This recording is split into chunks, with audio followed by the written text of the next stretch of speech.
നാളിൽ പൂരം എങ്ങനെ അലങ്കോലപ്പെടുത്താനാകും എന്ന് നോക്കുന്ന ഒരു ശ്രമം ഇവിടെ ഉണ്ടായി. എല്ലാവർക്കും ബോധ്യമുള്ള കാര്യമാണ്. എന്താണ് സംഭവിച്ചത് എന്ന് അന്വേഷിക്കാൻ സർക്കാർ ചുമതലപ്പെടുത്തി. ആ അന്വേഷണ റിപ്പോർട്ട്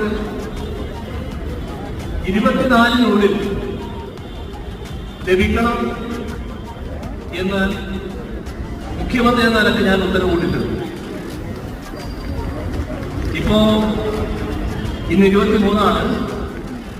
നാളെയാണ് ഞാൻ തിരുവനന്തപുരത്ത് എത്തുക. അന്വേഷണ റിപ്പോർട്ട് DGPയുടെ കയ്യിൽ എത്തിയെന്ന് പത്രവാർത്ത വന്നിട്ടുണ്ട്. ആ റിപ്പോർട്ട് എന്താണെന്ന് എനിക്കിപ്പോൾ അറിയില്ല. നാളെ എത്തിക്കഴിഞ്ഞാൽ